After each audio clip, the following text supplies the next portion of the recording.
ఆనాడు బంధువులు ఇంటికొస్తే చాలు ఉన్నన్ని రోజులు పండుగే, గుండె నిండుగా సంబురమే. ఆరు బయట నులక మంచంపై పడుకొని కబురులెన్నో చెప్పుకుంటుంటే మనసు నిండుగా సంతోషమే. వాళ్ళు తిరిగి ప్రయాణం అవుతుంటే ఇంకో రోజుంటే బాగుందనిపించి ఎక్కే బస్సు వచ్చి వెళ్ళిపోయేదాకా చెప్పులు దాచిన జ్ఞాపకమే. బరువైన గుండెతో బాధపడేది కన్నీళ్లతోనే సాగనంపేది, బరువైన గుండెతో బాధపడేది కన్నీళ్లతోనే సాగనంపేది. ఆనాటి ప్రేమలు ఏమాయరో, బంధాలు బంధుత్వమెటువాయరా.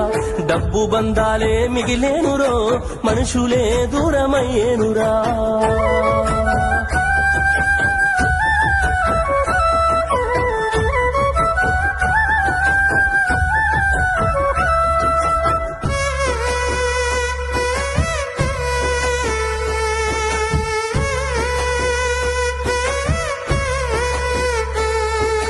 రాను రాను మనిషి కొత్తదనము కోరి స్వార్థముతోనే బతుకుతుండే, విలువలన్నీ నేడు మరిచిపోయే.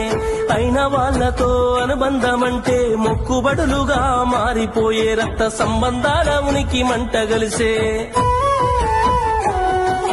ఒకటే ఊరిలో ఉంటున్నా ఏడాదికోసారి కలుసుడాయే, ధనవంతులుగా కొంత మారిపోతే నిరుపేద బంధువుల మరిసిపోయే.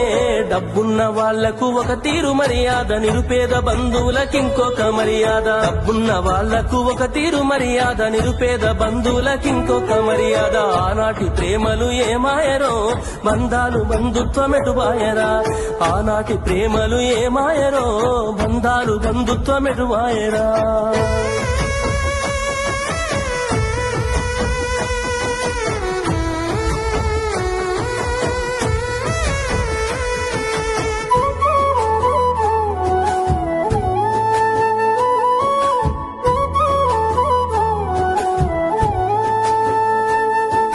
రక్తం పంచుకొని ఒకటే ఇంటిలో జన్మను ఎత్తి కూడా పెరిగిన అన్నదమ్ములైన అక్క చెల్లెళ్ళైన వేడుక ఏదైనా జరిగితే తప్ప కలుసుకోవడం జరగదాయే. మనసారా మాట్లాడుకోరాయే. భోజనాలకు గంట ముందు వచ్చి పని ఏదో ఉందన్న సాకుతోటి మొక్కుబడిగా భోజనం అయిన వెంటనే ఉంటామంటూ వెళ్లిపోవుడాయే. కనతల్లిదండ్రులను పలకరించే తీరిక లేని సంపాదనాయే, కనతల్లిదండ్రులను పలకరించే తీరిక లేని సంపాదనాయే. ఆనాటి ప్రేమలు ఏమాయరో, బంధాలు బంధు